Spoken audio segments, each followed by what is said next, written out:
Haduh, tanah warisan bapakku ini banyak banget ya. Tapi belum ada sertifikat tanah. Nanti kalau tiba-tiba ada yang mengaku-ngaku dan diserobot begitu saja, gimana ya? Ada apa ini Bapak dan Ibu? Bang Bujang, apa kabar? Ini loh, saya lagi takut tanah warisan bapakku diserobot orang. Mau bikin sertifikat tanah, tapi kata orang-orang mahal ya. Kabar baik Ibu, sekarang sudah ada program pembuatan sertifikat tanah dengan keringanan biaya dan persyaratan yang juga mudah. Wah, apa nama programnya Bang Bujang? Nama programnya adalah PTSL, Pendaftaran Tanah Sistematis Lengkap. Kementerian Agraria dan Tata Ruang atau Badan Pertanahan Nasional telah mengeluarkan program pendaftaran tanah sistematis lengkap berdasarkan Peraturan Menteri ATR atau BPN Nomor 6 Tahun 2018. Program ini juga didukung oleh Instruksi Presiden Republik Indonesia Nomor 2 Tahun 2018. Pendaftaran Tanah Sistematis Lengkap atau PTSL adalah kegiatan pendaftaran tanah untuk pertama kali yang dilakukan secara serentak di seluruh wilayah Indonesia, meliputi semua objek pendaftaran tanah yang belum terdaftar dalam satu wilayah desa atau kelurahan.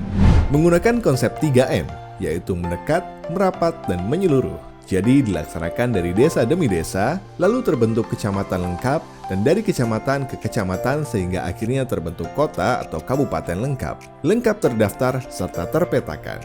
Adapun yang menjadi objek PTSL meliputi seluruh bidang tanah tanpa terkecuali, baik bidang tanah yang belum ada hak atas tanahnya, maupun bidang tanah yang memiliki hak dalam rangka memperbaiki kualitas data pendaftaran tanah.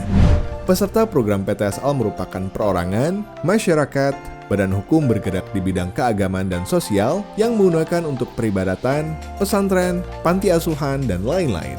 Serta nazir, yaitu orang-orang atau badan hukum yang menerima harta benda wakaf dari wakif. 3 manfaat utama PTSL untuk masyarakat ialah 1. Masyarakat dapat memiliki bukti sah atas kepemilikan tanah. 2. Masyarakat mempunyai legalitas aset yang bisa dijadikan jaminan modal usaha. 3. Menghindari sengketa, konflik, ataupun perkara pertanahan. Selain itu, PTSL juga merupakan metode pendaftaran tanah yang solutif dan efisien sebagai sarana peningkatan kualitas data pendaftaran tanah di Indonesia. Tahapan pendaftaran tanah sistematis lengkap terbagi dalam 7 tahapan. 1. Tahapan PTSL ini diawali dengan penyuluhan, guna menyampaikan informasi kepada masyarakat terkait program PTSL. 2. Pengumpulan data yuridis atau PULDADIS. Pada tahapan ini, petugas mengumpulkan dan mengecek berkas calon peserta terkait riwayat kepemilikan tanah. 3. Pengumpulan data fisik atau PULDASIK. Dalam tahapan ini, dilakukan pengukuran bidang tanah yang telah terpasang patok batas bidang tanah. Ketentuan patok atau tanda batas bidang tanah berupa beton, pipa besi, pipa paralon yang sekurang-kurangnya panjang 50 cm, yang 40 cm dimasukkan ke dalam tanah, dan panjang 10 cm berada di permukaan tanah. 4. Pengumuman dan pengesahan. Tahapan ini BPN mengumumkan hasil pengukuran di kantor desa selama 14 hari untuk menunggu sanggahan atau keberatan dari pihak lain.